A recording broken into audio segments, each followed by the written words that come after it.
Garçom humilde encontra documentos que escondem um segredo explosivo.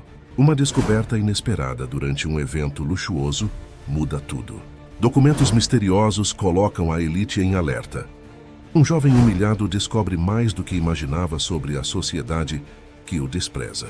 Se esta história te interessou, não se esqueça de se inscrever no nosso canal e conte para nós de qual cidade você está nos assistindo. O salão resplandecia com o brilho dos candelabros de cristal, refletindo nas taças de champanhe que circulavam em bandejas de prata. Era mais uma noite de gala na mansão dos Albuquerque, a família mais influente de São Paulo. Entre os convidados, figuras proeminentes da alta sociedade paulistana conversavam animadamente, trocando sorrisos ensaiados e comentários sobre as últimas aquisições milionárias. Em meio a esse cenário de opulência, Miguel Silva, um jovem de 25 anos, movimentava-se discretamente, equilibrando uma bandeja repleta de canapés. Seus olhos castanhos, atentos e um tanto cansados, percorriam o salão em busca de taças vazias para recolher ou convidados que pudessem desejar mais uma iguaria. Vestido com o uniforme impecável dos garçons do evento, camisa branca, colete preto e gravata borboleta, Miguel fazia o possível para passar despercebido, uma sombra eficiente a serviço dos ricos e poderosos. Enquanto circulava pelo salão, Miguel não podia evitar que sua mente vagueasse para o pequeno apartamento no subúrbio de São Paulo, onde sua mãe, Dona Clara, lutava contra uma doença crônica. Era por ela que estava ali, engolindo o orgulho a cada sorriso forçado, a cada sim, senhor, ou como desejar, senhora. O salário desses eventos, embora minguado considerando o luxo que o cercava, era o que permitia que sua mãe tivesse os cuidados médicos necessários. Ei, você aí! Uma voz estridente cortou seus pensamentos. Traga mais champanhe. Miguel virou-se rapidamente, identificando a fonte do chamado. Era Patrícia Albuquerque, a filha do anfitrião, cercada por um grupo de jovens que pareciam competir para ver quem ria mais alto das piadas sem graça que ela contava.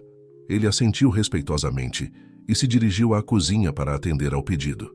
Na cozinha, um frenesi de atividade contrastava com a calma estudada do salão.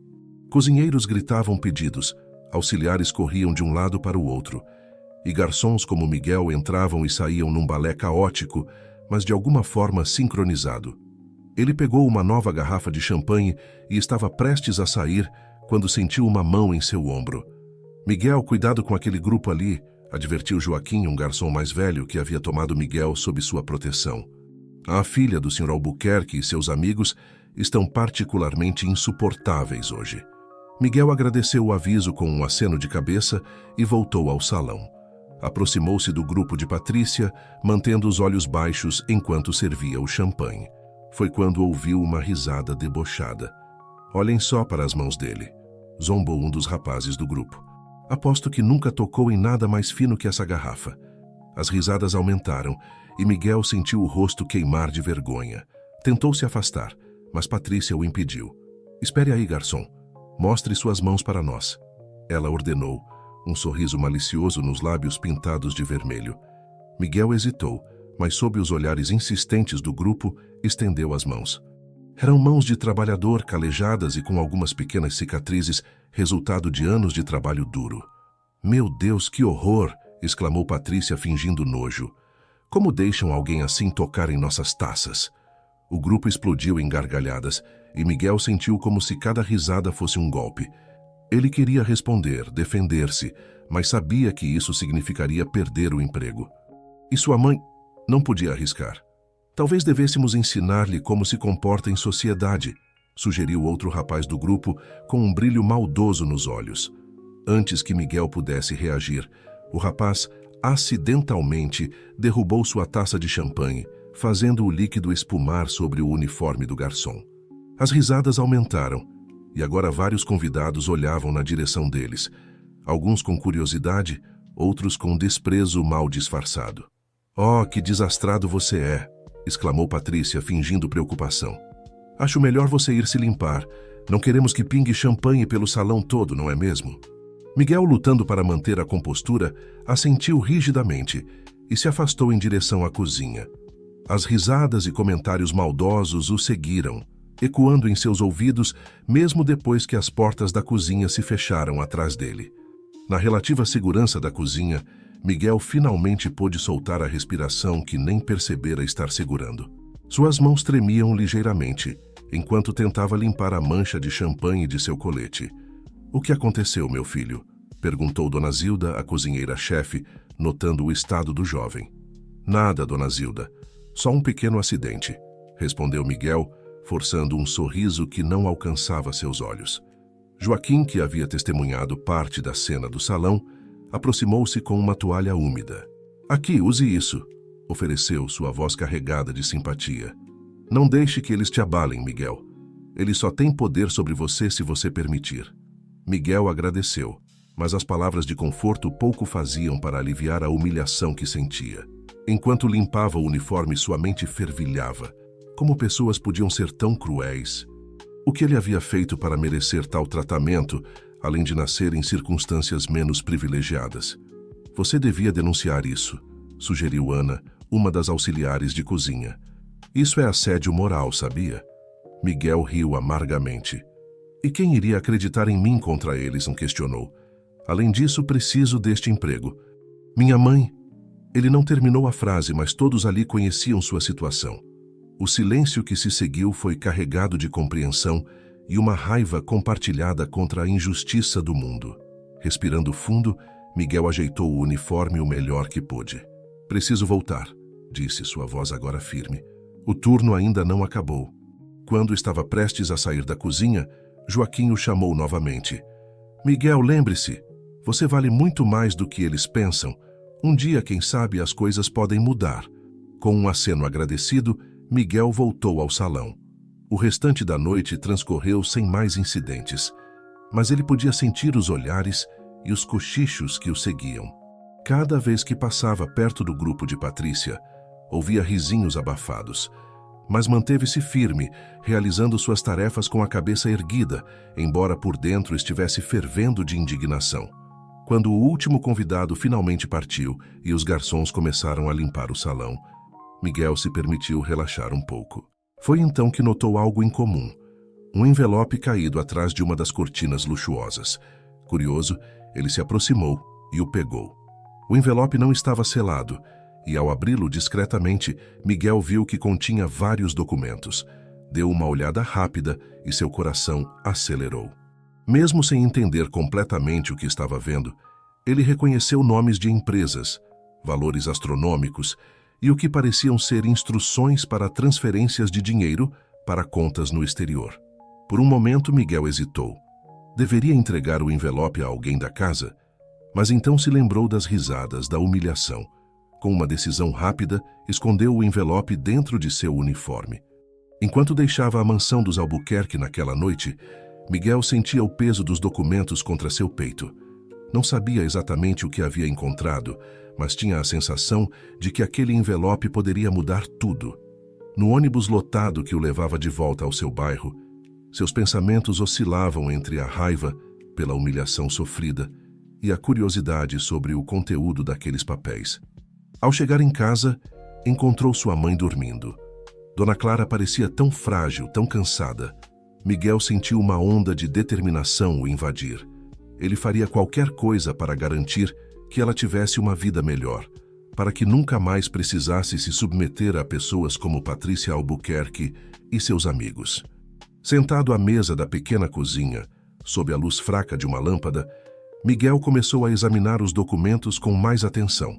Quanto mais lia, mais percebia que havia tropeçado em algo grande, muito grande e perigoso.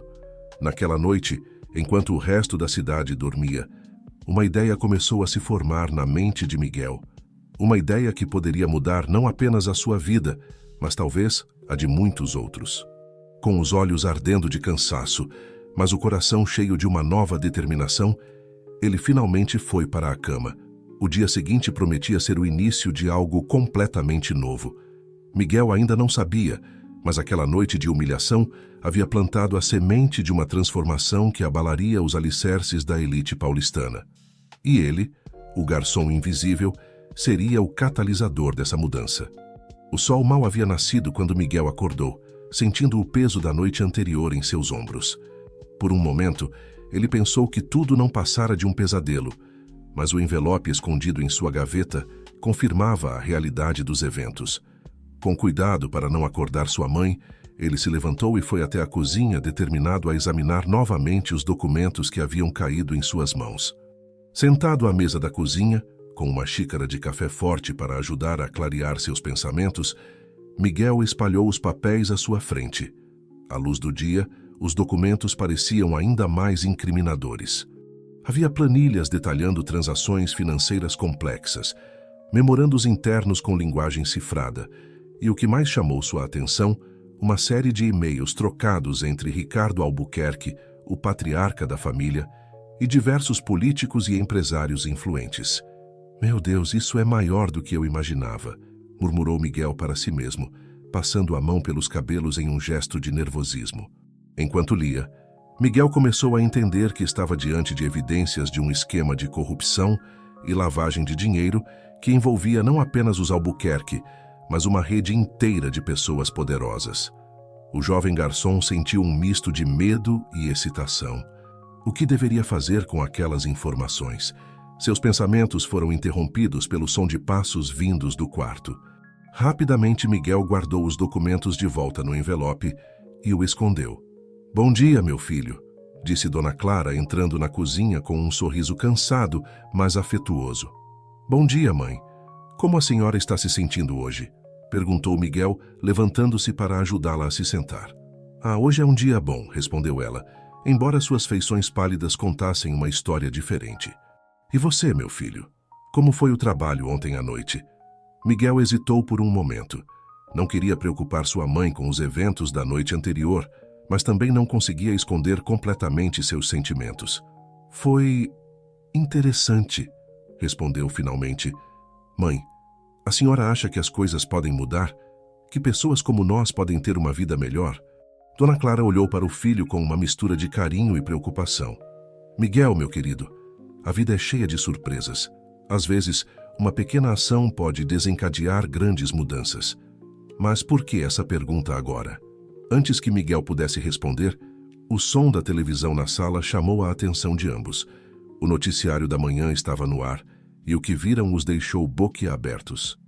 Um vídeo que está viralizando nas redes sociais mostra um grupo de jovens ricos humilhando um garçom durante um evento de gala na mansão da família Albuquerque. Miguel congelou. Ali, na tela, estava ele, cercado por Patrícia e seus amigos, sendo alvo de zombarias e tendo champanhe derramado em seu uniforme. Alguém havia filmado o incidente e compartilhado online. "Miguel, meu Deus, é você!", exclamou Dona Clara, levando as mãos à boca em choque. O jovem não conseguia encontrar palavras. Viu-se revivendo a humilhação, mas agora diante de todo o país. O apresentador continuava. "O vídeo tem gerado intenso debate nas redes sociais, com muitos criticando o comportamento dos jovens e levantando questões sobre desigualdade social e abuso de poder. A família Albuquerque ainda não se pronunciou sobre o incidente." Miguel sentiu o mundo girar ao seu redor. Em questão de horas, havia passado de um garçom anônimo a um símbolo involuntário de uma luta muito maior. "Filho, por que você não me contou?", perguntou Dona Clara, sua voz trêmula de emoção. "Eu não queria preocupar a senhora, mãe", respondeu Miguel, finalmente encontrando sua voz. "Achei que seria apenas mais um incidente que passaria." O telefone de Miguel começou a tocar incessantemente. Mensagens de apoio de amigos e colegas de trabalho inundavam seu celular. Ao mesmo tempo, notificações de redes sociais pipocavam na tela. Seu nome estava entre os assuntos mais comentados do momento. "Miguel Silva, você precisa ver isso." Era a voz de Joaquim, o garçom mais velho, do outro lado da linha. "O vídeo está em todo lugar. As pessoas estão revoltadas com o que fizeram com você." Enquanto Miguel tentava processar tudo o que estava acontecendo, uma nova notícia capturou sua atenção. Em uma reviravolta surpreendente, Ricardo Albuquerque, dono da mansão onde o incidente ocorreu, anunciou uma coletiva de imprensa para esta tarde. Especula-se que ele irá abordar a controvérsia envolvendo sua filha e seus amigos. O coração de Miguel acelerou. A menção de Ricardo Albuquerque o fez lembrar dos documentos escondidos em sua gaveta. Subitamente, a conexão entre o vídeo viral e as informações que possuía pareceu clara como o dia. "Mãe, preciso sair", disse Miguel, levantando-se abruptamente. "Há algo que preciso fazer." "Miguel, espere", chamou Dona Clara, mas o filho já estava saindo pela porta, levando consigo o envelope com os documentos. Nas ruas, Miguel percebeu que as pessoas o olhavam de forma diferente. Alguns o reconheciam do vídeo, lançando olhares de simpatia ou acenando em solidariedade. Era uma sensação estranha ser subitamente visível depois de tanto tempo passando despercebido. Chegando a um café internet próximo, Miguel se instalou em frente a um computador. Com dedos trêmulos, começou a pesquisar mais sobre Ricardo Albuquerque e as empresas mencionadas nos documentos. Quanto mais lia, mais percebia a extensão da rede de corrupção que havia descoberto. Enquanto isso, em outro ponto da cidade, na luxuosa cobertura dos Albuquerque, o clima era de pânico controlado.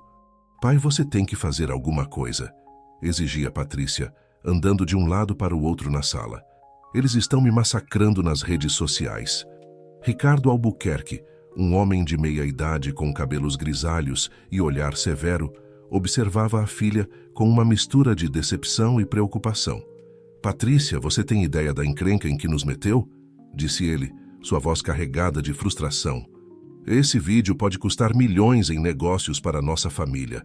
"Mas pai, foi só uma brincadeira. Como eu ia saber que alguém estava filmando?", protestou Patrícia, seus olhos marejados de lágrimas de raiva e medo. Ricardo suspirou pesadamente, massageando as têmporas. "Brincadeira ou não, o estrago está feito. Agora temos que minimizar os danos." Nesse momento, o celular de Ricardo tocou. Era seu assessor de imprensa. "Senhor Albuquerque, a imprensa está enlouquecida. Eles querem uma declaração oficial, e há rumores de que alguns de nossos parceiros de negócios estão considerando romper contratos devido à má publicidade." Ricardo sentiu o peso do mundo sobre seus ombros. Ele sabia que tinha que agir rápido para conter a crise, mas também estava preocupado com algo mais. Algo que ninguém mais sabia. "Prepare a coletiva de imprensa", ordenou ele. "Vamos enfrentar isso de frente."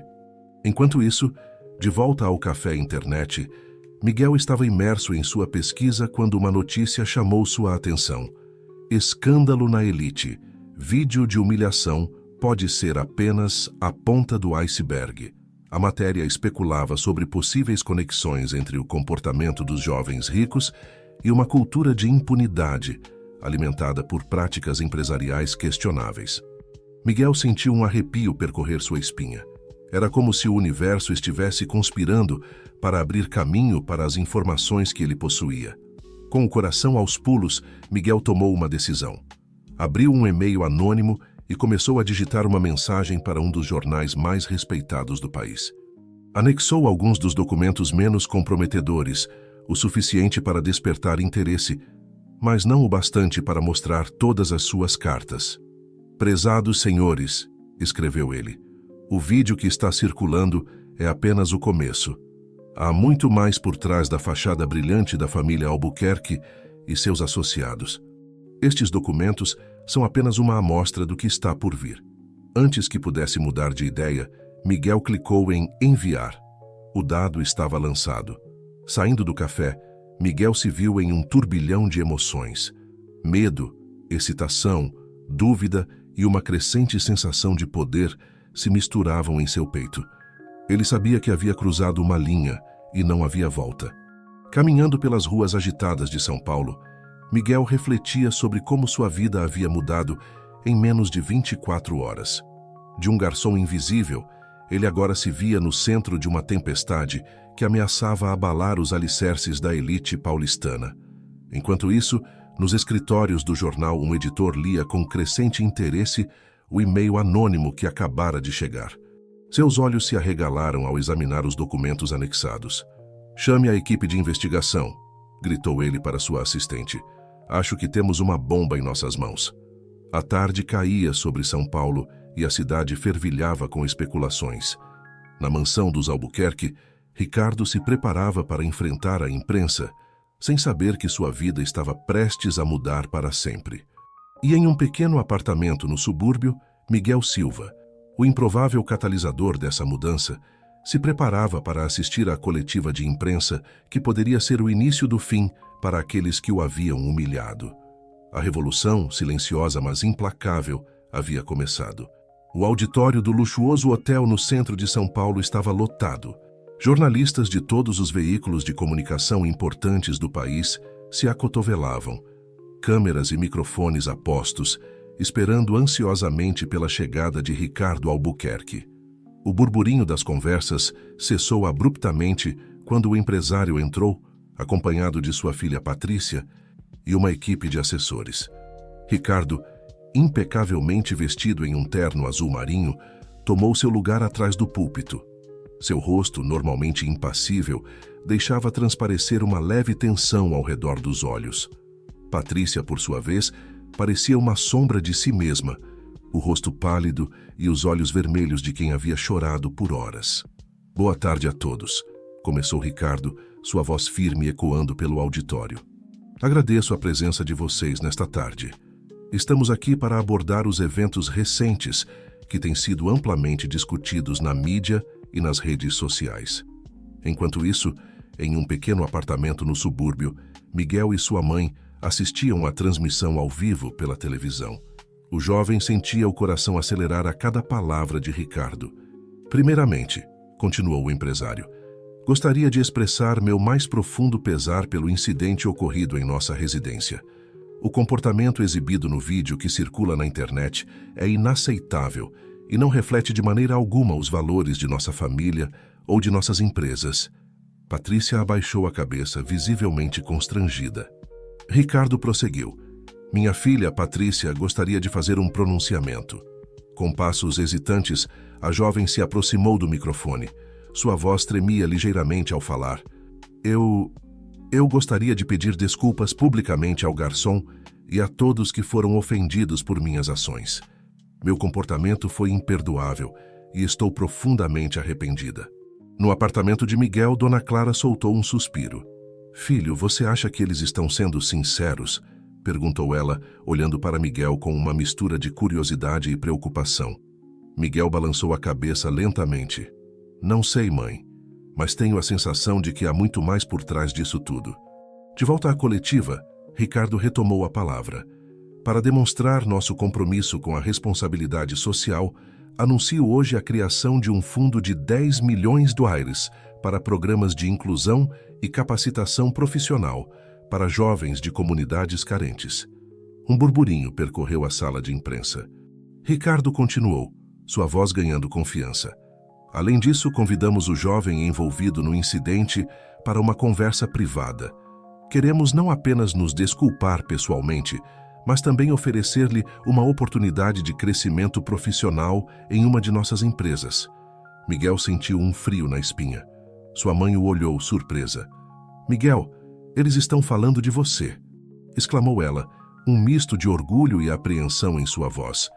O jovem não respondeu imediatamente. Sua mente trabalhava freneticamente, tentando decifrar as verdadeiras intenções por trás daquela oferta aparentemente generosa. Enquanto isso, no auditório, os jornalistas começaram a fazer perguntas.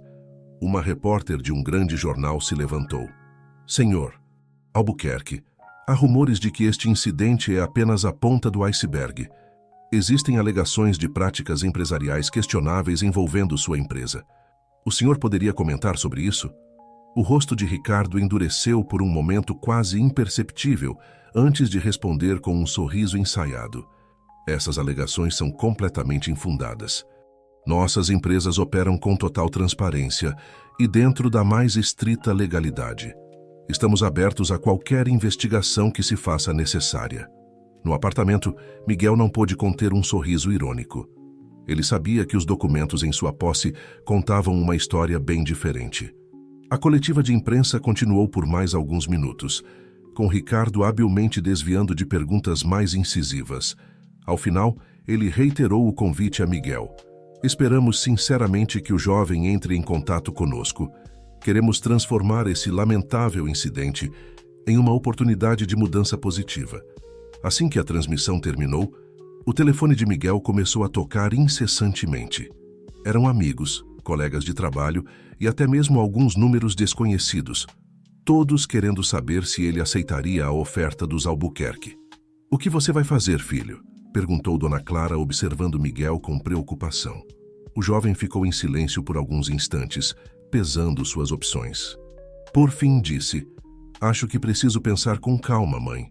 Essa oferta, não sei se é tão boa quanto parece."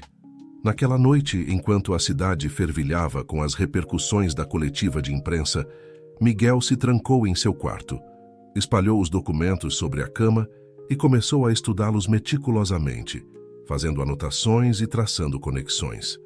Quanto mais ele mergulhava nas informações, mais percebia a complexidade da teia de corrupção que havia descoberto. Não eram apenas os Albuquerque, havia políticos, juízes, outros empresários, uma rede intrincada de favores e negociatas que se estendia por várias camadas da sociedade. Enquanto isso, na mansão dos Albuquerque, Ricardo se reunia com seus assessores mais próximos. "Precisamos encontrar esse garoto", disse ele, sua voz carregada de urgência. "Se ele aceitar nossa oferta, poderemos controlá-lo. Se não..." Deixou a frase no ar, mas todos na sala entenderam a implicação. O silêncio que se seguiu foi quebrado pelo toque do telefone de Ricardo. Era o editor-chefe de um dos maiores jornais do país. "Albuquerque, temos informações que você vai querer ver", disse a voz do outro lado da linha. "Documentos comprometedores. Se forem verdadeiros..." Ricardo sentiu o sangue gelar.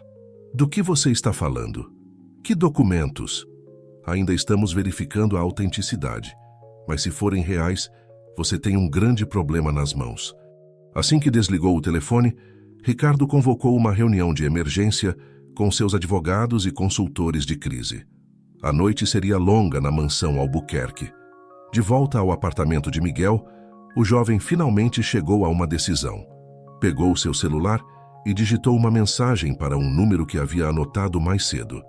"Aceito conversar, mas nos meus termos. Amanhã, às 10 horas, no Parque Ibirapuera. Venha sozinho." O destinatário era Ricardo Albuquerque. Mal sabia Miguel que, naquele momento, várias engrenagens começavam a se mover. O jornal que recebera os documentos havia iniciado uma investigação sigilosa. A polícia, alertada por fontes anônimas, começava a se interessar pelo caso.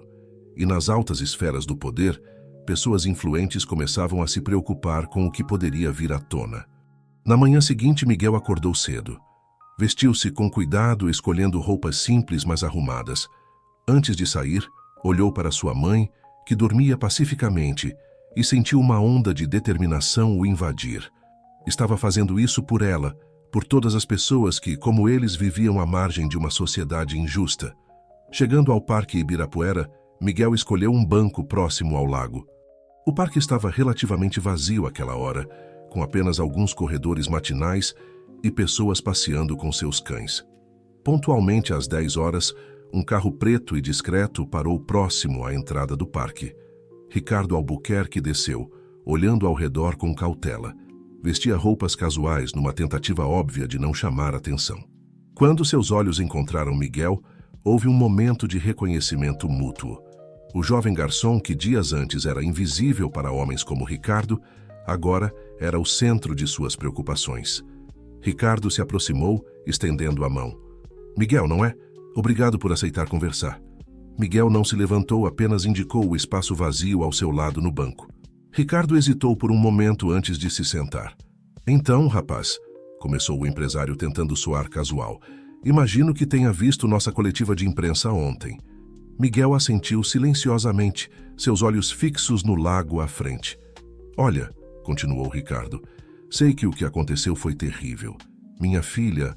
Bem, ela cometeu um erro, mas queremos fazer as coisas do jeito certo agora. A oferta de emprego é genuína." Finalmente, Miguel se virou para encarar Ricardo. Seus olhos, antes tímidos, agora brilhavam com uma intensidade que pegou o empresário de surpresa. "Senhor Albuquerque", disse Miguel, sua voz calma mas firme, "antes de falarmos sobre qualquer oferta, há algo que o senhor precisa saber." Ricardo sentiu um frio na espinha. Algo no tom de Miguel o alarmou. O que aconteceu naquela festa foi apenas o começo, continuou o jovem. Eu sei de coisas, Sr. Albuquerque. Coisas que tenho certeza que o senhor preferiria manter em segredo. O rosto de Ricardo empalideceu. Do que você está falando, rapaz? Miguel respirou fundo. Era agora ou nunca. Estou falando sobre os documentos que encontrei naquela noite. Sobre as transações suspeitas, os acordos secretos, os políticos envolvidos. Ricardo sentiu como se o chão tivesse desaparecido sob seus pés. Sua mente corria, tentando entender como aquele jovem garçom havia se tornado uma ameaça tão significativa. Miguel, você não sabe do que está falando, disse ele, tentando manter a compostura. Esses documentos, deve haver algum mal-entendido. Não há mal-entendido algum, Sr. Albuquerque, rebateu Miguel. Passei os últimos dias estudando cada detalhe. E não sou o único que tem acesso a essas informações agora. Ricardo passou a mão pelo rosto, sentindo gotas de suor se formarem em sua testa, apesar da brisa fresca da manhã. O que você quer? Perguntou finalmente, sua voz quase um sussurro. Miguel se levantou, olhando para Ricardo com uma mistura de determinação e algo que o empresário não conseguia decifrar. Pena, talvez? O que eu quero, Sr. Albuquerque, é justiça. Não apenas para mim, mas para todos que foram explorados e humilhados por pessoas como o senhor e sua filha. E acredite, conseguir isso será muito mais gratificante do que qualquer emprego que o senhor possa me oferecer. Com essas palavras, Miguel começou a se afastar. Ricardo, ainda atordoado, chamou. Espere, podemos negociar. Diga seu preço. Miguel parou e se virou uma última vez. O senhor ainda não entendeu, não é? Isso não é sobre dinheiro. É sobre fazer a coisa certa. Enquanto Miguel desaparecia entre as árvores do parque, Ricardo permaneceu sentado, sua mente um turbilhão de pensamentos. Pela primeira vez em muito tempo, o poderoso empresário se sentia verdadeiramente vulnerável. O que nenhum dos dois sabia era que, escondido entre as árvores próximas, um fotógrafo havia capturado todo o encontro. Em questão de horas, as imagens de Ricardo Albuquerque conversando secretamente com o garçom humilhado estariam nas primeiras páginas dos jornais, alimentando ainda mais as especulações e teorias que já circulavam. A batalha estava apenas começando, e Miguel Silva, o improvável herói dessa história, havia dado o primeiro passo em direção a uma revolução que abalaria os alicerces da elite paulistana. As primeiras horas da manhã em São Paulo foram marcadas por uma explosão midiática sem precedentes. As imagens do encontro secreto entre Ricardo Albuquerque e Miguel Silva no Parque Ibirapuera estampavam as capas dos principais jornais e dominavam as manchetes dos portais de notícias online. A cidade fervilhava com especulações e teorias conspiratórias. Miguel, sentado à mesa da cozinha de seu modesto apartamento, folheava um dos jornais com uma mistura de fascínio e apreensão. Sua foto, lado a lado com a de Ricardo Albuquerque, ocupava quase toda a primeira página. Magnata e garçom, o encontro secreto que abala São Paulo, gritava a manchete em letras garrafais. Dona Clara entrou na cozinha, seus olhos arregalados de preocupação ao ver o filho na capa do jornal. Miguel, meu filho, no que você se meteu? Perguntou ela, sua voz trêmula. O jovem largou o jornal e se levantou para abraçar a mãe. Não se preocupe, mãe, estou fazendo o que é certo. Confie em mim. Enquanto isso, na mansão dos Albuquerque, o caos reinava. Ricardo, que mal havia dormido, caminhava de um lado para o outro em seu escritório, gritando ao telefone. Como isso vazou? Eu quero saber quem tirou essas fotos e quem as enviou para a imprensa. Encontre essa pessoa e silencie-a, custe o que custar. Patrícia entrou no escritório, seu rosto uma máscara de pânico. Pai, o que está acontecendo? Meu celular não para de tocar. Há repórteres na porta da mansão. Ricardo desligou o telefone bruscamente e se virou para a filha, seus olhos faiscando de raiva. Isso, Patrícia, é o resultado da sua brincadeirinha naquela festa. Satisfeita agora? A jovem recuou chocada com a fúria do pai. Nunca o havia visto assim, tão fora de controle.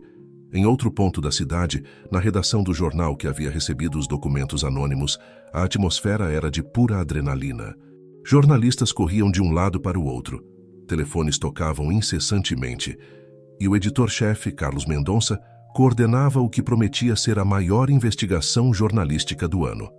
"Quero tudo checado e rechecado", bradava ele para sua equipe.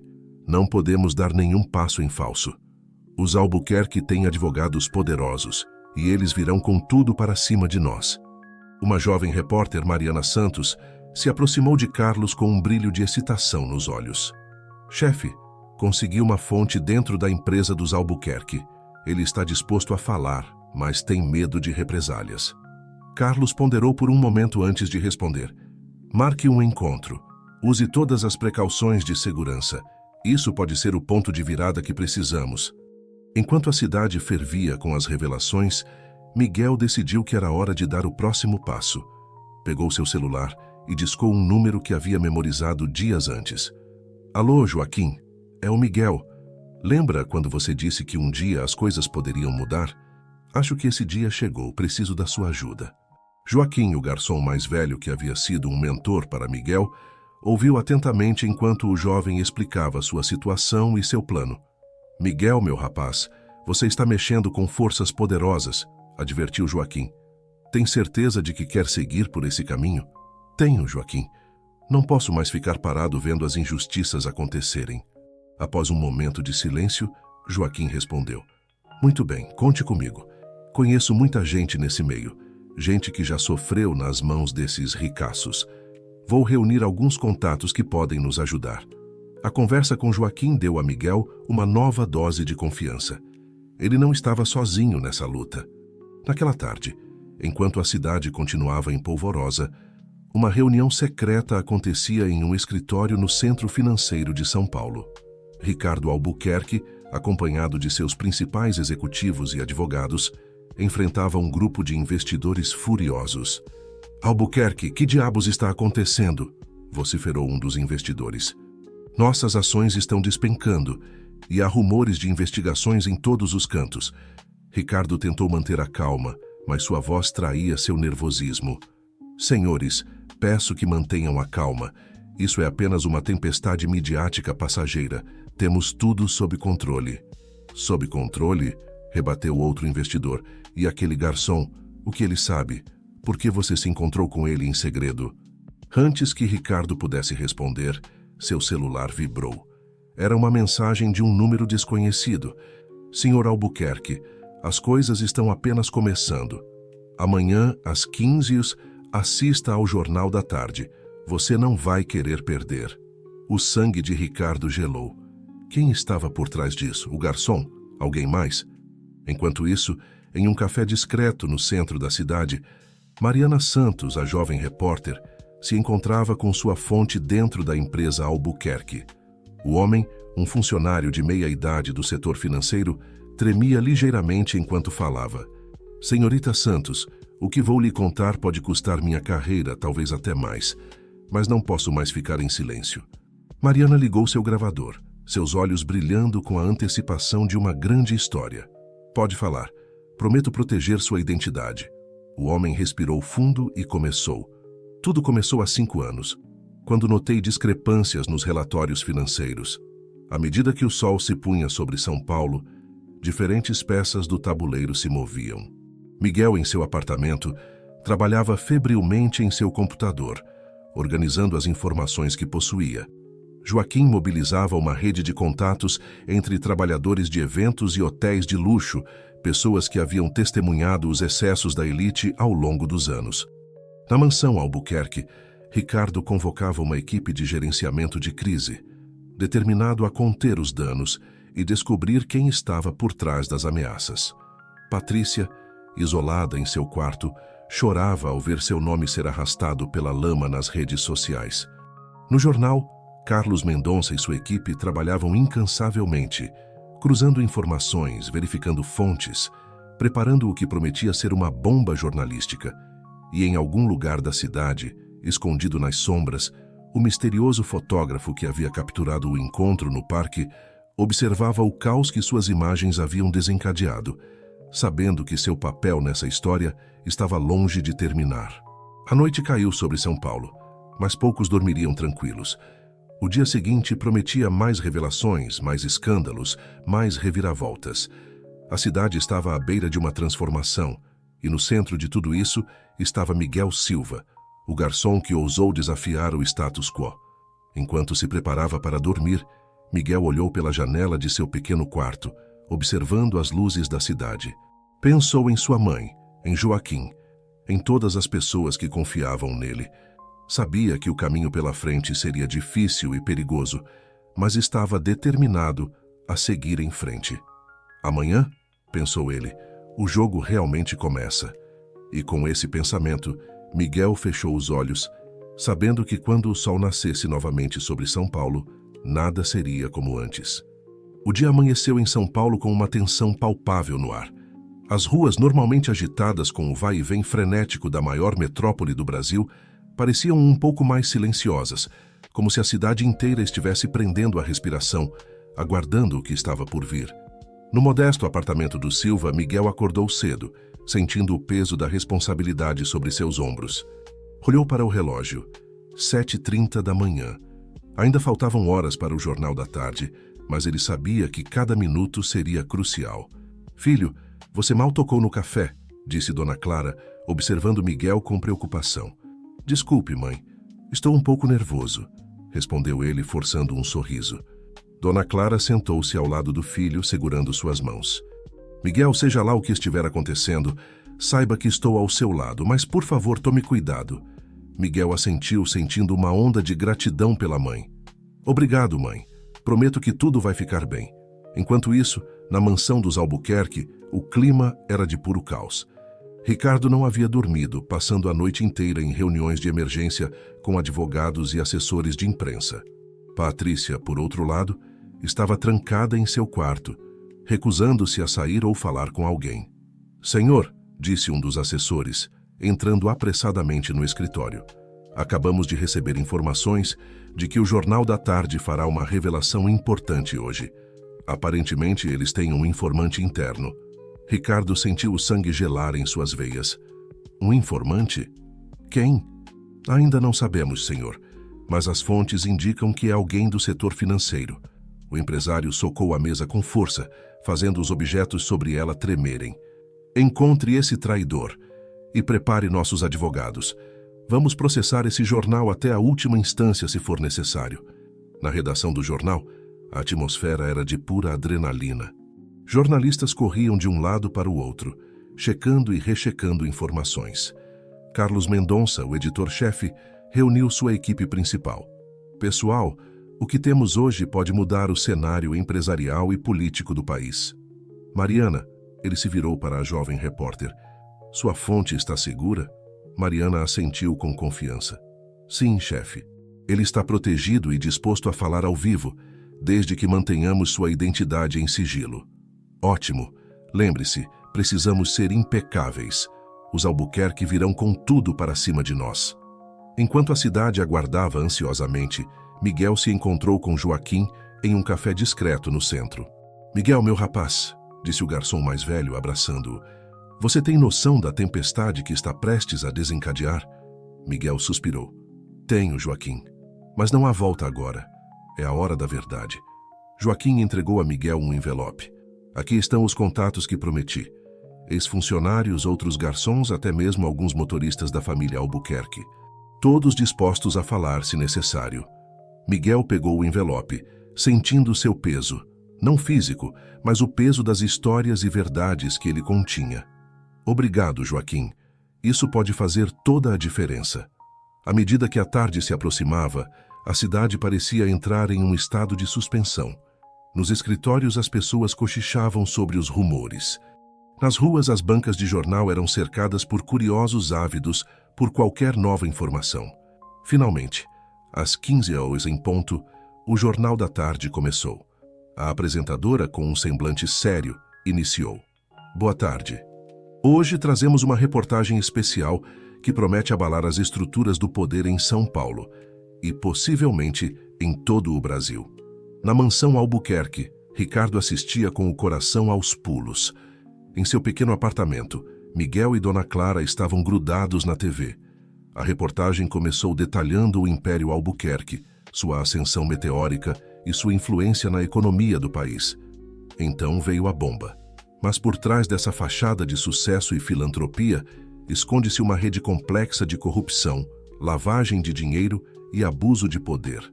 Documentos começaram a aparecer na tela, alguns deles familiares para Miguel. Eram parte do que ele havia encontrado naquela noite fatídica. A apresentadora continuou. Temos aqui conosco, em sigilo, um funcionário de alto escalão da empresa Albuquerque, que concordou em falar exclusivamente com nossa emissora. Uma silhueta apareceu na tela, a voz distorcida para proteger a identidade. Durante anos fui testemunha e, involuntariamente, cúmplice de um esquema que desviou milhões de reais de contratos públicos. A família Albuquerque usou sua influência para manipular licitações, subornar funcionários públicos e esconder fortunas em paraísos fiscais. Ricardo Albuquerque, assistindo à transmissão, sentia o mundo desmoronar ao seu redor. Seu telefone não parava de tocar. Eram sócios, políticos, todos em pânico. A reportagem prosseguiu, revelando detalhes chocantes sobre como a elite paulistana, liderada pelos Albuquerque, havia construído um império às custas do dinheiro público e da exploração de trabalhadores. Miguel, assistindo tudo isso, sentia uma mistura de emoções. Alívio por ver a verdade vindo à tona, medo das possíveis repercussões e uma crescente determinação de ver justiça sendo feita. Quando a reportagem terminou, após quase uma hora de revelações bombásticas, o silêncio que se seguiu foi ensurdecedor. Por alguns momentos, pareceu que a cidade inteira havia parado para processar o que acabara de ver. Então, o caos começou. Nas redes sociais, a hashtag Caciqueda dos Albuquerque se tornou a mais comentada em questão de minutos. Manifestantes começaram a se reunir espontaneamente em frente à sede da empresa Albuquerque, exigindo investigações e prisões. Na mansão, Ricardo recebia ligações frenéticas de seus advogados, todos aconselhando estratégias diferentes. Alguns sugeriam uma contraofensiva midiática. Outros recomendavam que ele deixasse o país imediatamente. Patrícia, finalmente saindo de seu quarto, encontrou o pai no escritório. "Pai, o que vamos fazer?" perguntou ela, lágrimas nos olhos. Ricardo, pela primeira vez em sua vida, parecia completamente perdido. Eu não sei, filha. Não sei." Enquanto isso, no apartamento do Silva, o telefone de Miguel tocava incessantemente. Eram jornalistas querendo entrevistas, pessoas oferecendo apoio e até mesmo alguns ameaçando-o. Dona Clara abraçou o filho, suas emoções oscilando entre orgulho e medo. "Miguel, você fez a coisa certa. Mas agora, o que acontece?" Miguel olhou pela janela, vendo a cidade que parecia estar em ebulição. "Agora, mãe, é quando a verdadeira luta começa." Isso foi apenas o começo. Na redação do jornal, a equipe celebrava o que seria sem dúvida a maior reportagem do ano, talvez da década. Carlos Mendonça, no entanto, sabia que o trabalho estava longe de terminar. "Ótimo trabalho, pessoal", disse ele à sua equipe. "Mas não baixem a guarda. Os Albuquerque e seus aliados vão contra-atacar com tudo. Precisamos estar preparados." À medida que a noite caía sobre São Paulo, a cidade fervilhava com as notícias. Grupos de discussão se formavam nas praças, bares e cafés. A revelação havia tocado em algo profundo na sociedade brasileira. A frustração com a corrupção endêmica, a desigualdade gritante, o abuso de poder por parte das elites. Miguel, exausto, mas determinado, sabia que os próximos dias seriam cruciais. Ele havia acendido o pavio e agora a explosão estava acontecendo. Mas as consequências, tanto para ele quanto para a cidade, ainda estavam por vir. Enquanto se preparava para dormir, seu celular vibrou com uma mensagem de um número desconhecido. "Você abriu a caixa de Pandora, Miguel. Cuidado com o que vem pela frente. Nem todos os seus inimigos têm rostos conhecidos." Miguel sentiu um arrepio percorrer sua espinha. A batalha estava apenas começando e ele sabia que precisaria de toda a sua coragem e astúcia para navegar as águas turbulentas que viriam. Lá fora, São Paulo não dormia. A cidade estava à beira de uma revolução e Miguel Silva, o garçom que ousou desafiar o sistema, estava no olho do furacão. Os dias que se seguiram à bombástica reportagem do Jornal da Tarde foram um turbilhão de eventos para São Paulo e para o Brasil.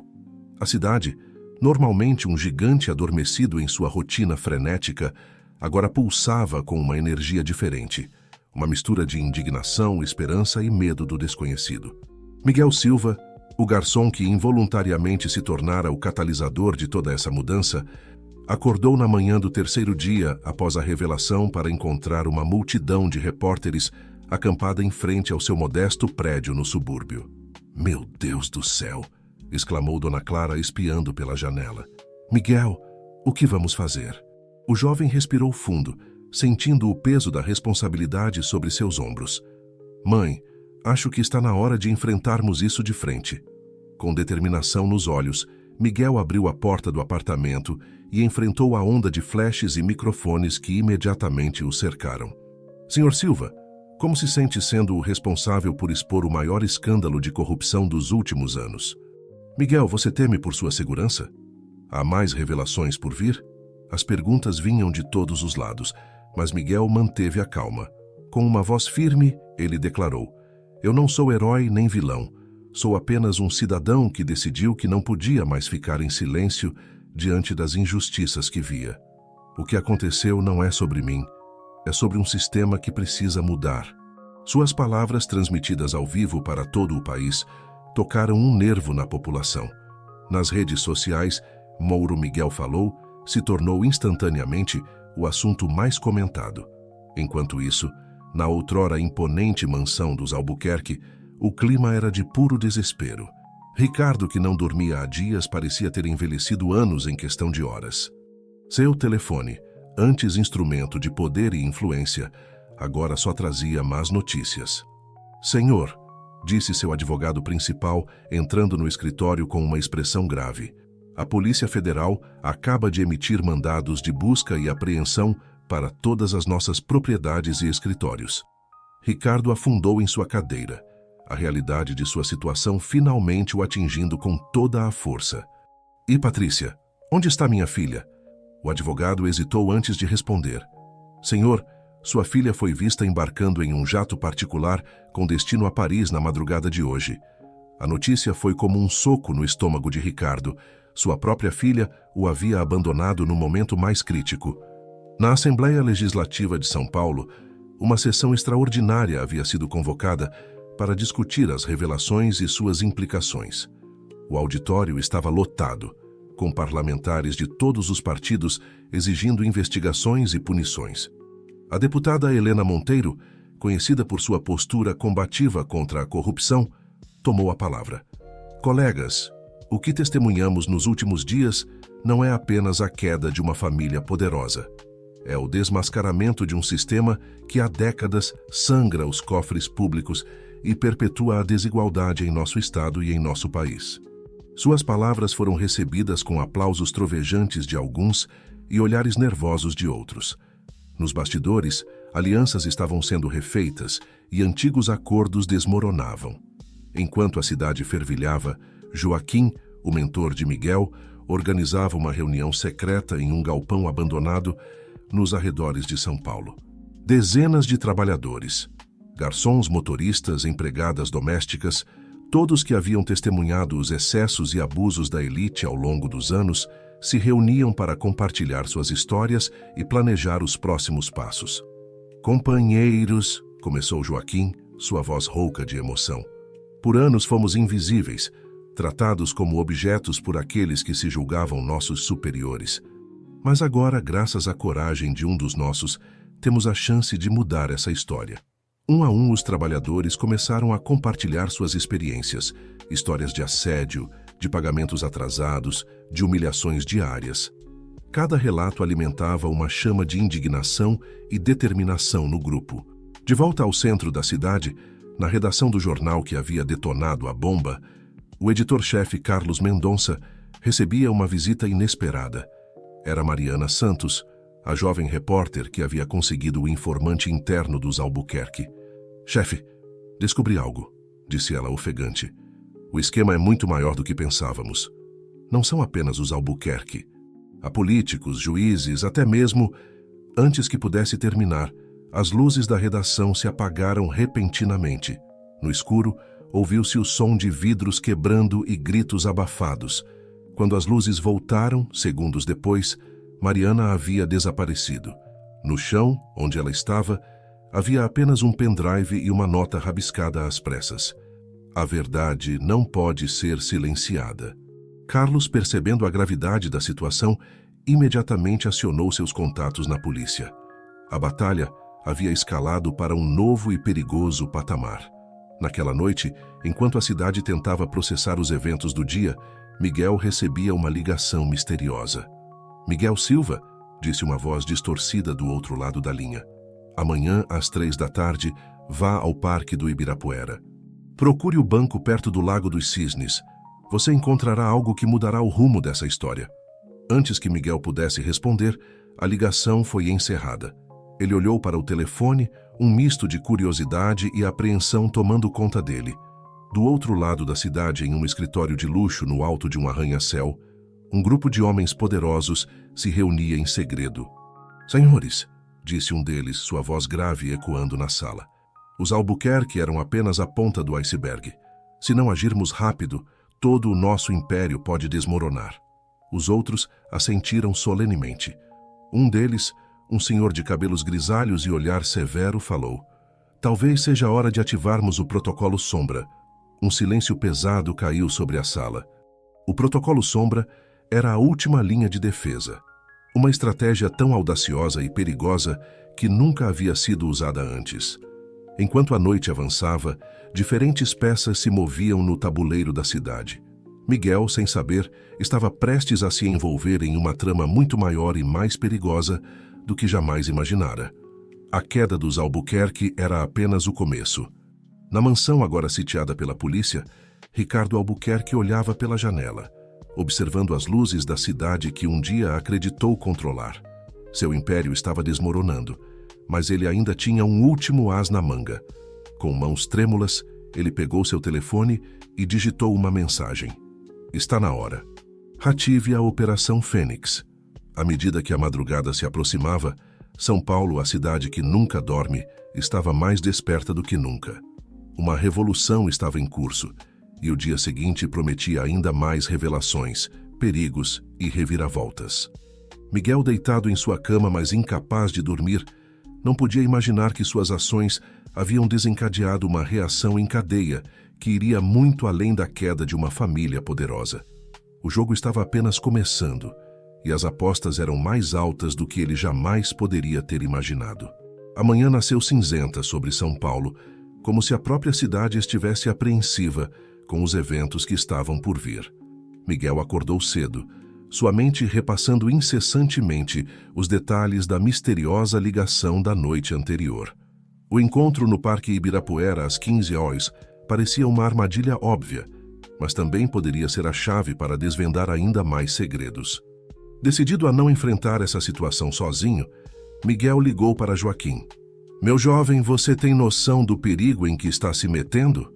A voz do velho garçom soava preocupada do outro lado da linha. "Sei, Joaquim, mas não posso recuar agora. Preciso ir até o fim", respondeu Miguel, determinação em sua voz. Após alguns momentos de silêncio, Joaquim suspirou. "Muito bem. Vou reunir alguns amigos de confiança. Estaremos no parque, observando de longe. Se algo der errado, interviremos." Enquanto isso, na Delegacia Central de São Paulo, um clima de tensão pairava no ar.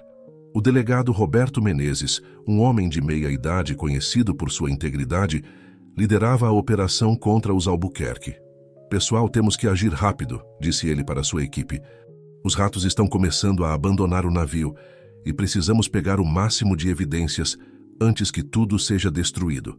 Foi então que uma jovem policial entrou apressadamente na sala de reuniões. "Delegado, acabamos de receber uma denúncia anônima. Aparentemente haverá uma troca de informações hoje à tarde no Parque Ibirapuera." Os olhos do delegado Menezes brilharam. "Ótimo. Preparem uma equipe de vigilância discreta. Não podemos arriscar espantar nossas presas." Na mansão dos Albuquerque, agora praticamente vazia e sob vigilância policial, Ricardo se preparava para o que poderia ser seu último ato de desespero. Com as mãos trêmulas, ele abriu um cofre escondido atrás de um quadro e retirou um HD externo. "É isso", murmurou para si mesmo. Se vou cair, não caio sozinho. Do outro lado da cidade, na redação do jornal, o clima era de puro caos. O desaparecimento de Mariana Santos havia deixado todos em estado de alerta máximo. Carlos Mendonça, o editor-chefe, tentava manter a calma enquanto coordenava as buscas e, ao mesmo tempo, preparava a próxima bomba jornalística. Alguém já analisou o pendrive que ela deixou? Perguntou ele, passando a mão pelos cabelos grisalhos em um gesto de nervosismo. Um dos técnicos de TI se aproximou, seu rosto pálido. Chefe, você precisa ver isso. O conteúdo é explosivo. Vai muito além dos Albuquerque.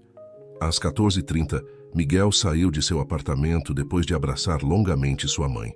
Dona Clara, com lágrimas nos olhos, segurou o rosto do filho entre suas mãos. Meu menino, por favor, tome cuidado. Você é tudo o que tenho. Miguel assentiu, sentindo o peso da responsabilidade em seus ombros. Vou ficar bem, mãe. Prometo. O Parque Ibirapuera, normalmente um oásis de tranquilidade em meio ao caos urbano, estava estranhamente tenso naquela tarde. Casais caminhavam de mãos dadas, crianças brincavam nos playgrounds, mas havia algo no ar, uma sensação palpável de que algo importante estava prestes a acontecer. Às 14h55, Miguel chegou ao local combinado, o banco perto do Lago dos Cisnes. Sentou-se, seu coração batendo acelerado. Seus olhos vasculhavam o parque, tentando identificar Joaquim e seus amigos ou qualquer sinal de perigo. Pontualmente às 15h, um homem de meia-idade vestindo um terno impecável sentou-se ao lado de Miguel. Bonita tarde, não? Disse o estranho sem olhar diretamente para Miguel. Sim, muito bonita, respondeu Miguel, tensão em sua voz. O homem sorriu levemente. Você desencadeou algo maior do que imagina, jovem Miguel. O que está prestes a receber vai abalar as estruturas não apenas de São Paulo, mas de todo o país. Com um movimento rápido e discreto, o homem deslizou um pendrive para a mão de Miguel. Use com sabedoria. E cuidado, as sombras têm olhos em toda parte. Antes que Miguel pudesse responder, o homem se levantou e desapareceu entre os frequentadores do parque. Mal sabia Miguel que, naquele exato momento, várias forças convergiam para aquele ponto do parque. A equipe de vigilância do delegado Menezes observava tudo de longe, assim como Joaquim e seus aliados. E, escondidos nas sombras, agentes de uma força muito mais sinistra aguardavam o momento certo para agir. Enquanto isso, na sede de uma das maiores emissoras de televisão do país, uma reunião de emergência acontecia. O conteúdo do pendrive deixado por Mariana havia chegado até eles, e a direção debatia furiosamente sobre como proceder. Isso vai derrubar metade do governo, exclamou um dos diretores. Se publicarmos, estaremos assinando nossa sentença de morte, rebateu outro. O presidente da emissora, um homem de cabelos grisalhos e olhar cansado, finalmente tomou a palavra. Senhores, chegou a hora de escolhermos de que lado da história queremos estar. De volta ao parque, Miguel se levantou, o pendrive seguro em seu bolso. Começou a caminhar em direção à saída, sua mente um turbilhão de pensamentos. Foi então que notou algo estranho. Várias pessoas pareciam estar se movendo na sua direção, de forma coordenada. Seu coração disparou. Eram policiais disfarçados, capangas dos Albuquerque, ou algo pior. Acelerando o passo, Miguel tentou se misturar à multidão. Foi quando ouviu uma voz familiar gritando seu nome. Miguel, por aqui, rápido! Era Joaquim, acenando freneticamente de um carro estacionado próximo à entrada do parque. Sem pensar duas vezes, Miguel correu em direção ao veículo. Mas antes que pudesse alcançá-lo, um som ensurdecedor cortou o ar. Uma explosão na outra extremidade do parque lançou todos em pânico. No caos que se seguiu, Miguel sentiu alguém agarrando seu braço com força. Venha comigo se quiser viver, disse uma voz feminina que ele não reconheceu. Confuso e assustado, Miguel se viu sendo arrastado para longe do parque, longe de Joaquim, longe de tudo o que conhecia. A cidade ao seu redor parecia ter entrado em um estado de loucura coletiva. Sirenes soavam por toda parte, helicópteros sobrevoavam baixo e nas ruas as pessoas corriam em todas as direções. Em meio ao caos, Miguel percebeu que São Paulo e possivelmente o Brasil inteiro estava à beira de uma transformação sem precedentes. O pendrive em seu bolso pesava como chumbo. O que quer que estivesse contido naquele pequeno dispositivo era claramente poderoso o suficiente para fazer os poderosos tremerem. E agora, para o bem ou para o mal, estava nas mãos de Miguel. Enquanto era levado para um destino desconhecido, Miguel não podia deixar de pensar em sua mãe, em Joaquim, em todos aqueles que confiaram nele. Ele havia iniciado essa jornada buscando justiça, mas agora se via no centro de uma teia de conspirações muito maior do que jamais poderia ter imaginado. A noite caía sobre São Paulo, uma cidade em chamas metafóricas. E em algum lugar escondido nas sombras, Ricardo Albuquerque sorria. A Operação Fênix havia começado e o verdadeiro jogo estava apenas começando. A noite caía sobre São Paulo, mas a cidade estava longe de adormecer. Sirenes ecoavam por todos os lados. Helicópteros cortavam o céu escuro e nas ruas o caos reinava. A explosão no Parque Ibirapuera havia sido apenas o começo.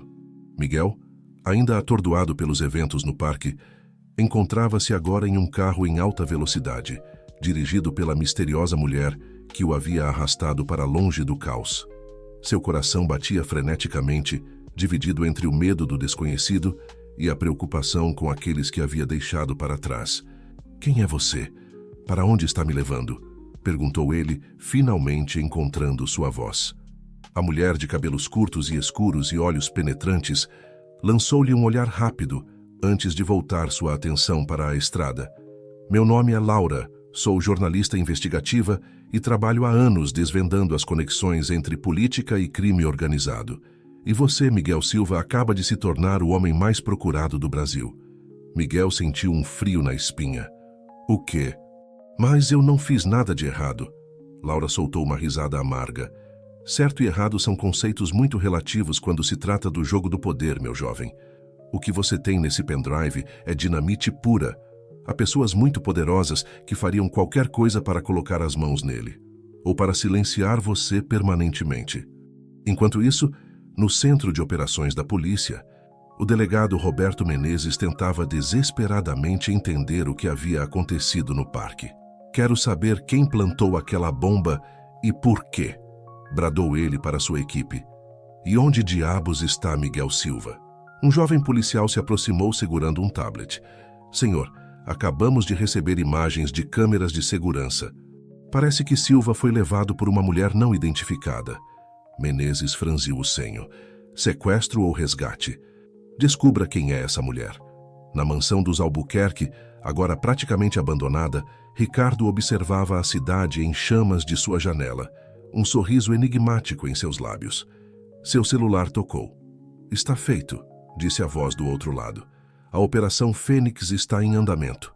Ricardo desligou o telefone, seu olhar perdido no horizonte. "Que comece o verdadeiro espetáculo", murmurou para si mesmo. De volta ao carro com Laura, Miguel finalmente reuniu coragem para verificar o conteúdo do pendrive.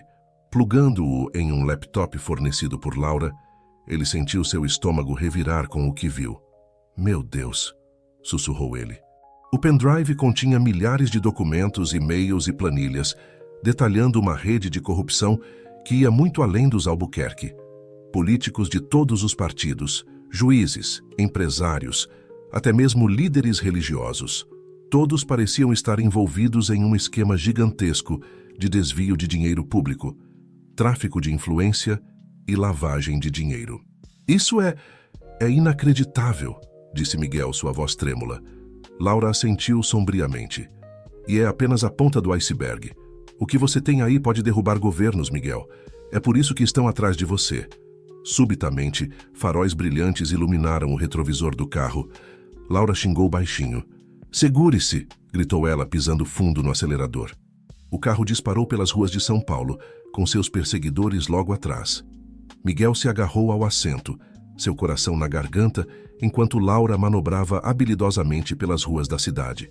Após vários minutos de perseguição frenética, Laura conseguiu despistar os perseguidores, entrando em uma série de becos estreitos. Finalmente ela parou o carro em um galpão abandonado. "Vamos, não temos muito tempo", disse ela, puxando Miguel para fora do carro. Dentro do galpão, para surpresa de Miguel, havia um grupo de pessoas aguardando. Ele reconheceu alguns rostos: jornalistas, ativistas, até mesmo um político conhecido por sua postura anticorrupção. Um homem mais velho, de cabelos grisalhos e óculos de aro fino, se adiantou. Miguel Silva, bem-vindo à Resistência. Meu nome é Antônio Barros, e nós somos a última linha de defesa contra a corrupção que está corroendo nosso país. Miguel olhou ao redor, ainda tentando processar tudo o que estava acontecendo. Mas, o que vocês querem de mim? Antônio sorriu gentilmente. Não é o que queremos de você, Miguel. É o que podemos fazer juntos. As informações que você tem, combinadas com o que já reunimos ao longo dos anos, podem finalmente expor toda a podridão que se esconde por trás das cortinas do poder. Enquanto isso, em diferentes pontos da cidade, outras cenas se desenrolavam. Na redação do jornal, Carlos Mendonça recebia uma ligação anônima. Sua repórter está viva. Ela descobriu algo grande demais. Mantenha-se firme e prepare-se para a maior história de sua carreira. No apartamento de Miguel, Dona Clara era consolada por Joaquim. Não se preocupe, Dona Clara. Miguel é forte. Ele vai voltar para nós e, quando voltar, será um herói. Na sede da Polícia Federal, uma reunião de emergência acontecia. Senhores, estamos diante da maior operação anticorrupção da história do país. Precisamos agir rápido e com precisão. E em um local secreto, os verdadeiros mestres do jogo se reuniam. O garçom se tornou um problema maior do que esperávamos. É hora de implementar o protocolo Ômega. De volta ao galpão, Miguel finalmente tomou sua decisão. Estou dentro, disse ele, determinação em sua voz. O que precisamos fazer? Laura sorriu, colocando uma mão em seu ombro. Agora, Miguel, vamos mudar o jogo. É hora de virar a mesa contra aqueles que sempre controlaram as regras. O grupo se reuniu ao redor de uma grande mesa, mapas e documentos espalhados sobre ela. A noite seria longa, mas o amanhecer prometia um novo começo para o Brasil.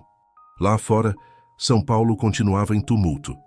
Inconsciente de que, naquele galpão abandonado, um pequeno grupo de pessoas estava prestes a desencadear uma revolução que mudaria o país para sempre. Miguel olhou pela janela, vendo as luzes da cidade ao longe. Ele havia começado essa jornada como um simples garçom buscando justiça. Agora, encontrava-se no centro de uma batalha pelo futuro de uma nação. O peso da responsabilidade era imenso, mas pela primeira vez em dias, ele sentiu uma centelha de verdadeira esperança. A guerra contra a corrupção estava apenas começando, e Miguel Silva estava pronto para liderar a carga. O sol nasceu sobre uma São Paulo irreconhecível. As ruas, normalmente congestionadas àquela hora da manhã, estavam estranhamente vazias. O silêncio era quebrado apenas pelo som ocasional de sirenes ao longe e o zumbido de helicópteros sobrevoando a cidade. No galpão abandonado, agora transformado em quartel-general improvisado da Resistência, Miguel e seus novos aliados haviam passado a noite inteira traçando planos e analisando as informações contidas no pendrive.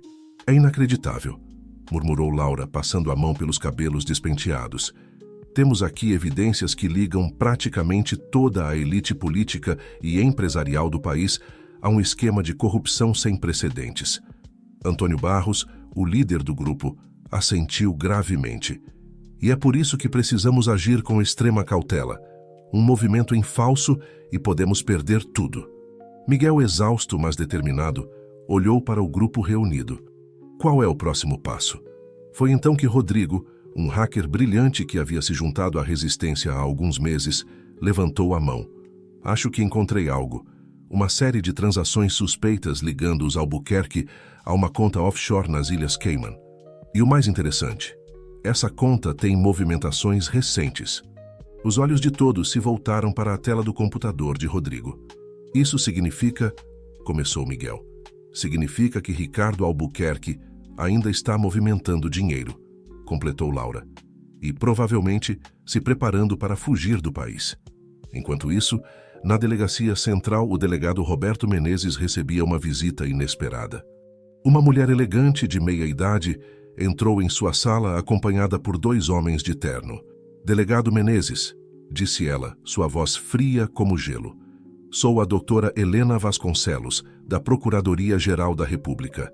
Vim pessoalmente assumir o comando desta investigação. Menezes franziu o senho. Com todo respeito, Doisra. Vasconcelos, esta é uma operação da Polícia Civil. Não mais, interrompeu ela, colocando um documento sobre a mesa. Por ordem direta do ministro da Justiça, este caso agora está sob jurisdição federal. O delegado sentiu um frio na espinha. Algo não cheirava bem nessa súbita intervenção. Na mansão dos Albuquerque, Ricardo preparava-se para deixar o país. Com uma mala cheia de dinheiro e documentos falsos, ele se dirigia para a garagem quando seu telefone tocou. Alô? Atendeu ele, hesitante. Ricardo, meu caro. A voz do outro lado era suave, mas carregada de ameaça. Achou mesmo que poderia fugir assim, sem mais nem menos? O empresário empalideceu. Reconhecia aquela voz. Era do homem conhecido apenas como o arquiteto, o verdadeiro poder por trás dos esquemas de corrupção. Eu não estou fugindo, gaguejou Ricardo. Só estou... Poupe-me das mentiras, cortou o arquiteto. Você tem 1 hora para estar no local de sempre. Temos muito a discutir sobre como vamos conter essa situação inconveniente. A ligação foi encerrada, deixando Ricardo em pânico. Ele sabia que não tinha escolha, a não ser obedecer. De volta ao galpão da resistência, o grupo traçava seu próximo movimento. Precisamos divulgar essas informações, argumentava um dos jornalistas. O povo tem o direito de saber. Não seja ingênuo, rebateu Laura. Se simplesmente jogarmos tudo isso na mídia, eles encontrarão uma maneira de desacreditar ou abafar a história. Precisamos ser mais espertos. Foi então que Miguel teve uma ideia. E se ao invés de revelarmos tudo de uma vez, começássemos a soltar as informações aos poucos, como uma série de reportagens, cada uma mais impactante que a anterior? Antônio sorriu, impressionado. Exatamente, meu jovem. Vamos criar uma narrativa, fazer o público se envolver emocionalmente com a história. Quando finalmente revelarmos as peças finais do quebra-cabeça, será tarde demais para eles tentarem encobrir. O grupo começou a trabalhar febrilmente, preparando a primeira série de revelações. Miguel, sentindo o peso da responsabilidade, decidiu fazer uma ligação importante. Alô, mãe, disse ele assim que Dona Clara atendeu. Estou bem, não se preocupe. Mas preciso que você faça algo por mim. Enquanto isso, nas ruas de São Paulo, a tensão era palpável. Grupos de manifestantes começavam a se formar em frente a prédios governamentais e sedes de grandes empresas. A polícia, em alerta máximo, formava cordões de isolamento. Na sede de uma das maiores emissoras de televisão do país, uma reunião de emergência acontecia. O conteúdo do pendrive deixado por Mariana Santos, a repórter desaparecida, havia finalmente sido analisado. Isso é dinamite pura, disse o diretor de jornalismo. Se colocarmos isso no ar, vai ser um terremoto político. O presidente da emissora, um homem de cabelos grisalhos e expressão cansada, ponderou por um momento. Façam as verificações finais. Se tudo estiver confirmado, vamos ao ar hoje à noite, no horário nobre. Que Deus nos ajude. No galpão, o primeiro pacote de informações estava pronto para ser divulgado. Rodrigo, o hacker, preparava-se para invadir simultaneamente os principais portais de notícias do país. Estão todos prontos? Perguntou Antônio, olhando para cada membro do grupo. Miguel respirou fundo, sentindo o peso do momento. Estamos prestes a mudar a história do Brasil, disse ele, quase para si mesmo. Laura colocou uma mão em seu ombro, oferecendo um sorriso encorajador. E você, Miguel Silva, o garçom que ousou desafiar o sistema, será lembrado como o catalisador dessa mudança. Com um aceno de Antônio, Rodrigo pressionou a tecla Enter. Em segundos, as primeiras revelações começaram a se espalhar pela internet como fogo em palha seca. A Operação Verdade Exposta havia começado. Em diferentes pontos da cidade, as reações foram imediatas. Na sede da Polícia Federal, agentes corriam de um lado para o outro, telefones tocando sem parar. No Palácio do Governo, assessores invadiam o gabinete do governador com expressões de pânico. Nas redações dos jornais, editores gritavam ordens exigindo confirmações e mais detalhes. E em um escritório luxuoso no alto de um arranha-céu, o arquiteto observava a cidade pela janela, um sorriso enigmático em seus lábios. Então o jogo real finalmente começa, murmurou ele, pegando seu telefone para fazer uma ligação crucial. A noite caía sobre São Paulo, mas a cidade estava mais viva e agitada do que nunca. Uma revolução silenciosa estava em curso e nada seria como antes. Miguel, olhando pela janela do galpão, sentiu uma mistura de medo e esperança. O caminho à frente seria difícil e perigoso, mas ele estava determinado a ver isso até o fim. Por sua mãe, por Joaquim, por todos aqueles que haviam sido pisoteados por um sistema corrupto por tanto tempo. A batalha pela alma do Brasil havia começado e Miguel Silva estava na linha de frente. As horas que se seguiram à primeira onda de revelações foram um verdadeiro turbilhão. São Paulo e logo todo o Brasil entrou em um estado de frenesi coletivo. As redes sociais explodiam com comentários, teorias e convocações para protestos. Nas ruas, multidões começavam a se formar espontaneamente, exigindo respostas e ações imediatas das autoridades. No quartel-general improvisado da Resistência, Miguel e seus aliados monitoravam atentamente as reações. A adrenalina da vitória inicial começava a dar lugar a uma tensão palpável. "Eles vão contra-atacar", disse Laura, seus olhos fixos nas múltiplas telas que exibiam noticiários e feeds de redes sociais. "É só uma questão de tempo." Como que para confirmar suas palavras, o celular de Antônio tocou. Era um de seus contatos dentro do governo. "Antônio, é o caos total aqui", disse a voz agitada do outro lado da linha. "O ministro da Justiça acaba de convocar uma reunião de emergência com os chefes de todas as forças de segurança. Estão falando em decretar estado de emergência." Mal Antônio desligou o telefone, Rodrigo, o hacker, soltou um grito de alerta. "Pessoal, temos problemas. Estão tentando derrubar nossos servidores. É um ataque cibernético massivo." O grupo se reuniu rapidamente ao redor do computador de Rodrigo, observando impotentes enquanto ele lutava para manter as defesas online. Miguel, sentindo o peso da responsabilidade, tomou uma decisão. "Precisamos de mais ajuda. Vou ligar para Joaquim." Enquanto isso, em um bunker secreto nos arredores da cidade, o arquiteto reunia seu círculo mais íntimo de poder.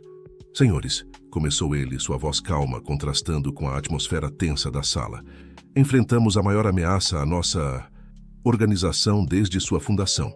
Mas não se enganem. Isso também é uma oportunidade." Os presentes trocaram olhares confusos. O arquiteto continuou. "Vamos usar o caos a nosso favor. Enquanto a atenção do público está voltada para os Albuquerque e os políticos de baixo escalão, podemos reposicionar nossas peças no tabuleiro." Um dos presentes, um senador conhecido por sua língua afiada, se manifestou. "E quanto ao garçom?" Esse tal de Miguel Silva se tornou um símbolo para a população. "Precisamos neutralizá-lo." O arquiteto sorriu, um sorriso frio que não alcançava seus olhos. "Deixe o garçom comigo, tenho planos especiais para ele." De volta ao galpão da Resistência, Joaquim chegava acompanhado por um grupo surpreendente. Dezenas de trabalhadores, garçons, faxineiras, motoristas, todos dispostos a ajudar. "Miguel, meu rapaz", disse Joaquim abraçando o jovem, "você não está sozinho nessa luta. Trouxe reforços." Laura olhou para o grupo com uma mistura de surpresa e admiração. "Mas como vocês podem nos ajudar?" Uma mulher de meia-idade, com olhos cansados, mas determinados, deu um passo à frente. "Nós somos os olhos e ouvidos desta cidade, senhorita. Trabalhamos nas casas, escritórios e eventos dos poderosos. Vemos e ouvimos coisas que ninguém mais percebe." Miguel sentiu uma onda de emoção. Esta era a verdadeira força da mudança. Pessoas comuns unidas por um propósito maior. Enquanto o grupo se organizava, incorporando os novos aliados, a cidade lá fora entrava em ebulição. Na Avenida Paulista, uma multidão se formava, gritando palavras de ordem contra a corrupção. Em frente à sede da Polícia Federal, jornalistas se acotovelavam, ávidos por qualquer informação sobre as investigações em curso. No Palácio do Governo, o governador enfrentava uma crise sem precedentes. Cercado por assessores em pânico, ele tentava desesperadamente contatar aliados políticos, apenas para descobrir que muitos já estavam pulando do barco que afundava. "Senhor", disse seu chefe de gabinete, o rosto pálido de preocupação, "acabamos de receber informações de que a Polícia Federal está a caminho. Eles têm mandados de busca e apreensão." O governador desabou em sua cadeira, a realidade de sua situação finalmente o atingindo. Na delegacia central, o delegado Roberto Menezes enfrentava seu próprio dilema. A doutora Helena Vasconcelos, da Procuradoria-Geral, parecia determinada a assumir o controle total da investigação. "Delegado", disse ela, sua voz cortante, "por ordem do ministro da Justiça, o senhor está oficialmente afastado do caso. Entregue todos os arquivos e evidências imediatamente." Menezes sentiu o sangue ferver. Anos de experiência lhe diziam que algo estava errado nessa intervenção. Com uma decisão repentina, ele pegou uma pasta de sua gaveta e a entregou a seu assistente de confiança. "Leve isso para um lugar seguro", sussurrou ele, "e entre em contato com aquele jornalista, Carlos Mendonça. Ele saberá o que fazer." De volta ao galpão da Resistência, o grupo enfrentava um novo desafio. As redes de TV começavam a veicular pronunciamentos de políticos e empresários, negando as acusações e alegando uma conspiração para desestabilizar o país. "Eles estão tentando controlar a narrativa", disse Laura, frustração evidente em sua voz. Foi então que Miguel teve uma ideia. "E se usássemos suas próprias armas contra eles?" Todos se voltaram para ele, intrigados. "Temos aqui", continuou Miguel apontando para o grupo de trabalhadores trazido por Joaquim, "pessoas que conhecem os segredos mais íntimos desses poderosos. E temos a tecnologia para espalhar essas histórias rapidamente." Antônio sorriu, compreendendo o plano. Uma campanha nas redes sociais. Histórias reais de pessoas reais, expondo a hipocrisia e os abusos da elite. "Exatamente", concordou Miguel. "Vamos humanizar essa luta. Mostrar ao povo que não se trata apenas de números em contas bancárias, mas de vidas reais afetadas pela corrupção." O grupo se mobilizou rapidamente. Rodrigo criou uma plataforma online segura, onde as histórias poderiam ser compartilhadas anonimamente. Laura e os outros jornalistas começaram a entrevistar os trabalhadores, coletando depoimentos poderosos e emocionantes. Em questão de horas, a hashtag Verdades dos Invisíveis começou a ganhar tração nas redes sociais. Histórias de abusos, de propinas, de vidas destruídas pela ganância dos poderosos inundaram a internet. O impacto foi imediato e avassalador. A narrativa cuidadosamente construída pela elite começou a desmoronar diante do peso das experiências reais compartilhadas por pessoas comuns. Na sede da emissora de TV, o presidente assistia a tudo com uma mistura de fascínio e terror. "Preparem o estúdio", ordenou ele. "Vamos colocar algumas dessas pessoas no ar, ao vivo. É hora de tomarmos um lado nessa história." Enquanto a noite avançava, a cidade de São Paulo e logo todo o Brasil parecia estar à beira de uma transformação profunda. Nas ruas, as manifestações ganhavam força, unindo pessoas de todas as classes sociais em um clamor por justiça. Miguel, exausto mas determinado, olhou para o grupo reunido no galpão. Eram rostos cansados, mas cheios de esperança. Ele sabia que a batalha estava longe de terminar, que os poderosos não cederiam sem lutar, mas pela primeira vez sentia que a vitória era possível. Lá fora, os primeiros raios do sol começavam a iluminar o horizonte de São Paulo. Era o amanhecer de um novo dia, e possivelmente de uma nova era para o Brasil. Mas nas sombras o arquiteto fazia seus próprios planos. Com um sorriso enigmático, ele pegou seu telefone e discou um número. "Está na hora", disse ele simplesmente. "Ative a Operação Queda do Titã." O jogo estava prestes a mudar mais uma vez, e Miguel e seus aliados nem imaginavam o que estava por vir. O sol nasceu sobre uma São Paulo irreconhecível. As ruas normalmente tomadas pelo trânsito caótico estavam desertas, exceto pelos grupos de manifestantes que se aglomeravam em pontos estratégicos da cidade. O som de helicópteros e sirenes preenchia o ar, criando uma atmosfera de tensão e expectativa. No quartel-general da Resistência, Miguel e seu grupo observavam os eventos se desenrolarem com uma mistura de esperança e apreensão. A campanha Verdades dos Invisíveis havia se tornado um fenômeno viral, com milhões de compartilhamentos e novas histórias surgindo a cada minuto. "É incrível", disse Laura, seus olhos brilhando de emoção enquanto escrolava pela tela de seu tablet. "Pessoas de todo o país estão se manifestando, compartilhando suas próprias experiências com corrupção e abuso de poder. Antônio, no entanto, mantinha-se cauteloso. Não podemos baixar a guarda. A elite não vai desistir sem lutar. Precisamos estar preparados para... Suas palavras foram interrompidas por um grito de Rodrigo. Gente, vocês precisam ver isso. Todos se aglomeraram em torno do computador do hacker. Na tela, uma transmissão ao vivo mostrava cenas chocantes. A Polícia Federal invadia simultaneamente as sedes de várias empresas e residências de políticos proeminentes. Meu Deus, sussurrou Miguel. Está realmente acontecendo. A operação, batizada de Casa de Cartas pela mídia, parecia ser a maior ação anticorrupção da história do país. Executivos eram levados algemados, caixas de documentos eram apreendidas, e a cada minuto, novos nomes de peso eram anunciados como alvos da investigação. Enquanto isso, em seu bunker secreto, o arquiteto observava os eventos com um sorriso enigmático. Ao seu lado, um grupo de homens poderosos aguardava ansiosamente suas ordens. Senhores, começou ele, sua voz calma contrastando com a atmosfera tensa da sala. O que estamos testemunhando não é o fim de nossa era, mas o início de uma nova fase. Às vezes, é necessário sacrificar alguns peões para proteger o rei. Um dos presentes, um juiz do Supremo Tribunal, falou com voz trêmula. Mas e quanto aos Albuquerque? E todos os outros que estão sendo presos? O arquiteto riu suavemente. Meu caro, eles sempre foram dispensáveis. Sua queda nos permitirá reconfigurar o tabuleiro a nosso favor. O público terá seus bodes expiatórios. E nós... Bem, nós emergiremos mais fortes do que nunca. De volta ao galpão da resistência, o grupo debatia febrilmente os próximos passos. Isso não faz sentido, argumentava Laura. Por que a Polícia Federal agiria tão rapidamente? E por que agora? Foi então que Joaquim, que estava quieto num canto, se manifestou.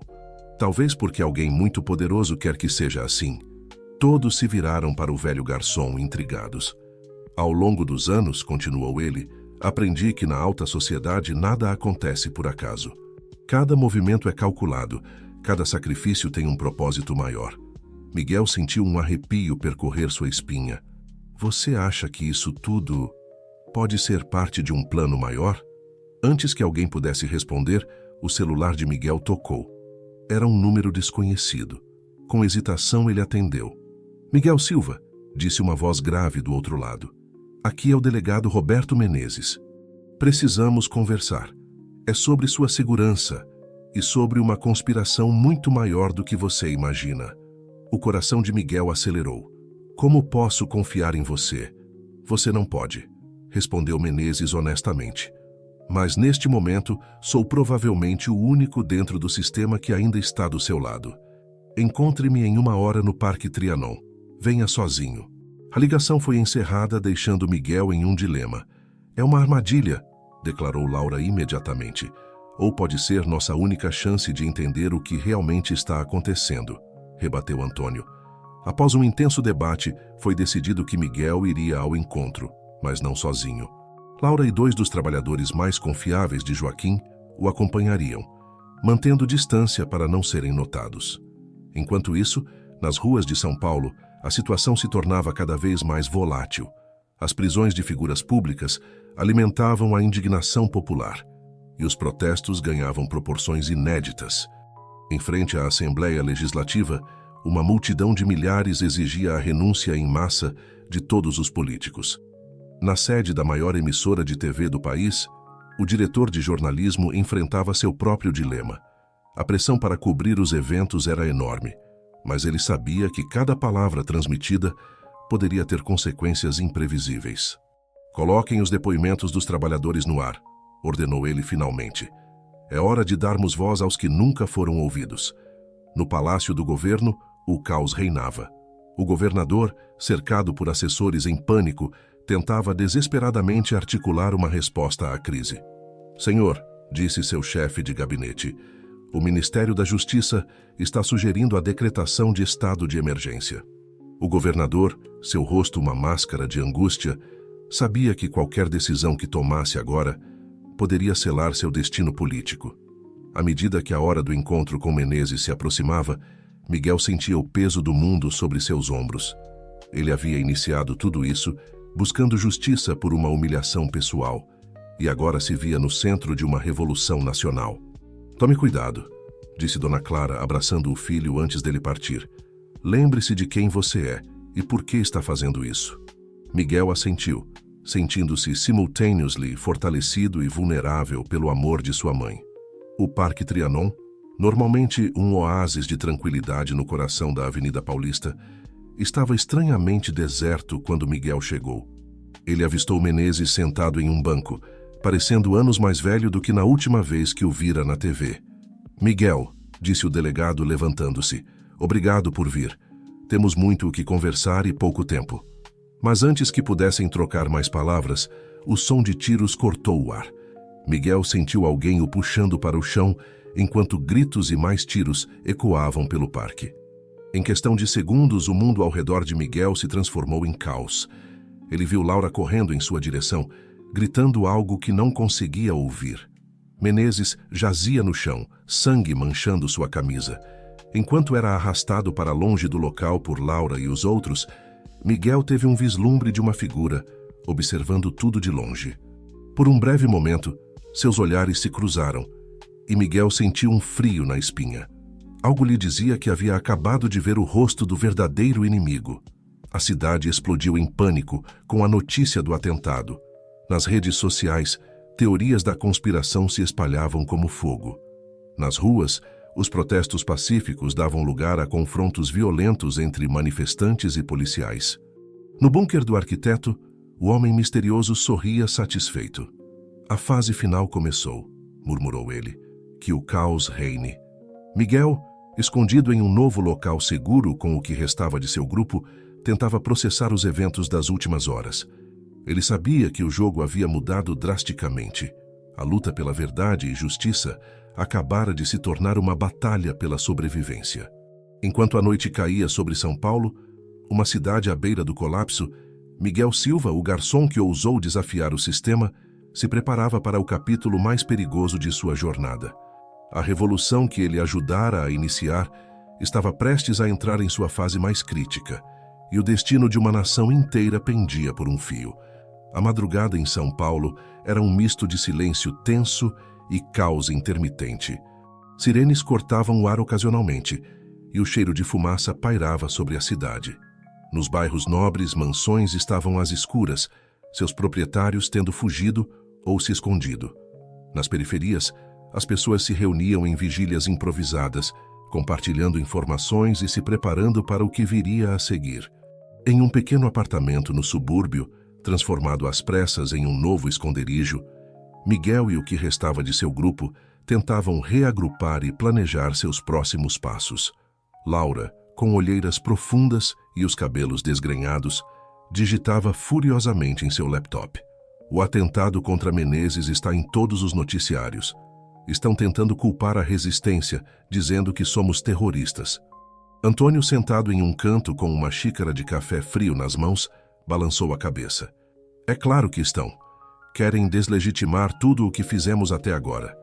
Miguel, que até então estivera em silêncio, olhando pela janela para a cidade inquieta, finalmente se virou para o grupo. Antes de tudo acontecer, Menezes disse que havia uma conspiração maior do que imaginávamos. Precisamos descobrir o que ele sabia. Foi então que Joaquim, que estivera ausente por algumas horas, entrou no apartamento, ofegante. Pessoal, vocês não vão acreditar no que descobri. Todos se voltaram para o velho garçom, ansiosos. Lembram-se daquele pendrive que o Miguel encontrou originalmente? Começou Joaquim. Bem, um dos meus contatos, um antigo mordomo da família Albuquerque, me contou uma história interessante. Aparentemente, aqueles documentos eram apenas uma fração de algo muito maior, algo chamado Arquivo Ômega. O nome causou um arrepio coletivo no grupo. Rodrigo e o hacker arregalou os olhos. Espera aí, eu já ouvi falar disso. É uma espécie de lenda urbana nos círculos hackers. Supostamente é um arquivo contendo todos os segredos sujos da elite brasileira dos últimos 50 anos. E vocês acham que isso realmente existe? Perguntou Laura ceticamente. Miguel, no entanto, sentiu algo se encaixar em sua mente.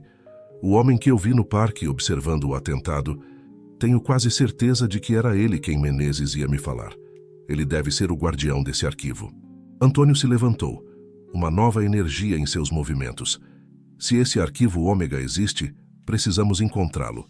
Pode ser nossa única chance de expor toda a verdade e impedir que abafem tudo o que descobrimos até agora. O grupo passou as próximas horas traçando um plano audacioso. Rodrigo usaria suas habilidades de hacker para rastrear possíveis localizações do arquivo. Laura ativaria seus contatos na imprensa para manter a pressão pública. Joaquim mobilizaria sua rede de trabalhadores para coletar mais informações. Enquanto isso, no bunker do arquiteto, o homem misterioso enfrentava sua própria crise. Vários de seus aliados mais próximos haviam sido presos ou estavam foragidos. O plano de usar os Albuquerque e outros como bodes expiatórios não estava funcionando tão bem quanto esperado. Senhor, disse um de seus assessores, há rumores nas ruas sobre o arquivo ômega. As pessoas estão começando a fazer perguntas. O arquiteto, pela primeira vez em décadas, sentiu uma pontada de medo. Se o arquivo caísse em mãos erradas, tudo pelo que havia trabalhado estaria perdido. Ative o protocolo escuridão, ordenou ele. É hora de apagar todas as evidências. Na cidade, o caos atingia novos patamares. Grupos de manifestantes enfrentavam a polícia em várias regiões.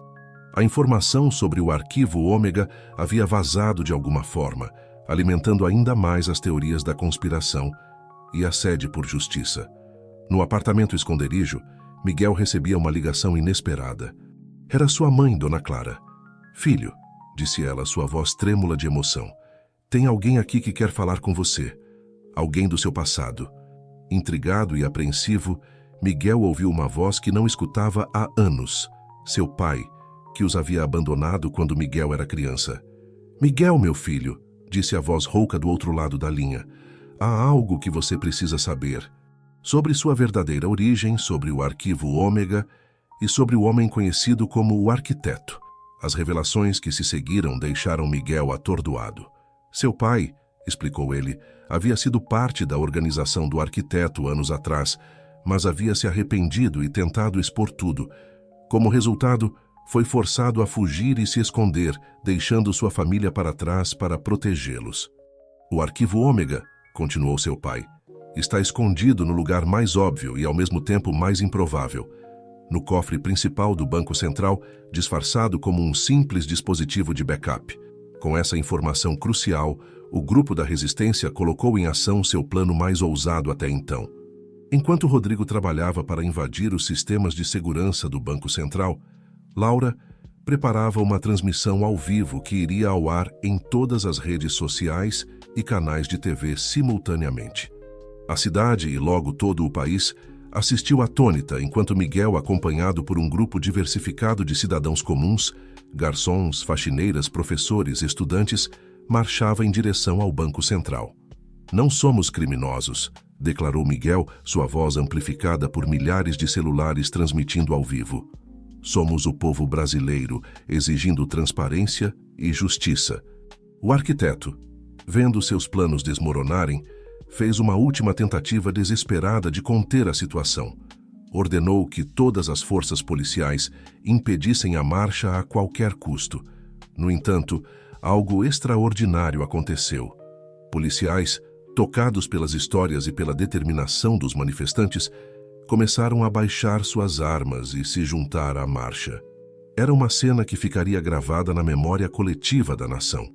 O momento em que as barreiras entre o povo e aqueles designados para protegê-los finalmente caíram. Dentro do Banco Central, uma equipe liderada por Miguel e Rodrigo, com o apoio surpreendente de funcionários do próprio banco, conseguiu localizar e acessar o arquivo ômega. As informações contidas no arquivo eram ainda mais impactantes do que qualquer um poderia ter imaginado. Décadas de corrupção, manipulação e abusos foram expostas em tempo real para todo o país.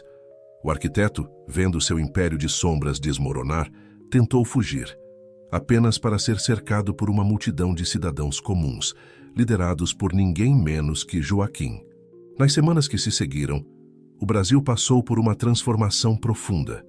Políticos corruptos foram presos, Empresas envolvidas em esquemas ilegais foram desmembradas e uma nova era de transparência e participação cidadã começou a se desenhar.